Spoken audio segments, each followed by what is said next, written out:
തിരുവനന്തപുരത്തെ കാച്ചാണി വാർഡിൽ കോൺഗ്രസ് സ്ഥാനാർത്ഥിയായ ആശാ സമരസമിതി അംഗം SP രാജി മത്സരിക്കും. ആശാ സമരത്തിലെ ആർജവം തെരഞ്ഞെടുപ്പിൽ കൊണ്ടുവരുമെന്ന് രാജി മീഡിയ വണ്ണോട് പറഞ്ഞു. രാഹുൽ മാക്കൂട്ടത്തിൽ MLA ലൈംഗികാരോപണത്തിൽ കുറ്റക്കാരാണെങ്കിൽ ശിക്ഷിക്കപ്പെടണമെന്നും രാജി പറഞ്ഞു. തദ്ദേശ തെരഞ്ഞെടുപ്പിൽ കോൺഗ്രസിന്റെ ആദ്യഘട്ട സ്ഥാനാർത്ഥി പട്ടിക പുറത്തു വരുമ്പോൾ അതിലൊരു ആശാപ്രവർത്തകയുണ്ട്. കഴിഞ്ഞ 266 ദിവസം സെക്രട്ടേറിയറ്റിന് മുന്നിൽ സമരം ചെയ്ത SP രാജി ഇനിയിപ്പോൾ തിരഞ്ഞെടുപ്പ് ഗോതയിലേക്കാണ് ഇറങ്ങുന്നത്.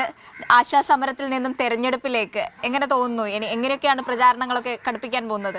ഫെബ്രുവരി 10 തുടങ്ങിയ ആശാ സമരം ഇന്നലെ വരെയും സമരപന്തൽ പൊളിച്ച് ഞങ്ങൾ പോകുന്നത് വരെയും അവിടെ ഉണ്ടായിരുന്ന ഒരു വ്യക്തിയാണ്. ജനങ്ങൾക്ക് വേണ്ടി എന്തെങ്കിലുമൊക്കെ ചെയ്യണം എന്നുള്ള ഒരു ആഗ്രഹത്തോടു കൂടിയാണ് ഇപ്പം രാഷ്ട്രീയത്തിലോട്ട് ഇറങ്ങി.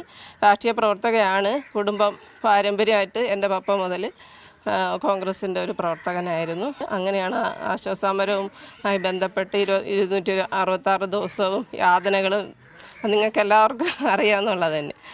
അപ്പം അതുവഴി ഇങ്ങനെ ഒരു ചാൻസ് വന്നു. ജനങ്ങൾക്ക് വേണ്ടി നമുക്ക് ചെയ്യാൻ പറ്റുന്ന കാര്യങ്ങൾ ചെയ്യണം. കാരണം ഞങ്ങൾ വീട് തോറും പോകുമ്പോൾ കഷ്ടത അനുഭവിക്കുന്ന ഒത്തിരി വീടുകളുണ്ട്. നമ്മളെ ദാരിദ്ര്യം ഇല്ല എന്ന് പ്രഖ്യാപിച്ചെങ്കിലും വീട് പോലും അടിസ്ഥാന സൗകര്യം പോലും വീട് പോലും ഇല്ലാത്ത എത്രയോ ആൾക്കാർ വാടാക്കി കിടക്കുന്ന ആൾക്കാരുണ്ട്. ഈ സജീവ രാഷ്ട്രീയ പ്രവർത്തനത്തിലേക്ക് ഇറങ്ങുമ്പോൾ എങ്ങനെയായിരിക്കും ഈ പ്രചാരണമൊക്കെ? എല്ലാ ജില്ലയിലുള്ള ആശമാർക്ക് സന്തോഷമാണ്. അവരെല്ലാവരും പ്രവർത്തനത്തിന് ഒരു ദിവസമെങ്കിലും വരാമെന്ന് പറഞ്ഞിട്ടുണ്ട്. രാഷ്ട്രീയം നോക്കിയല്ല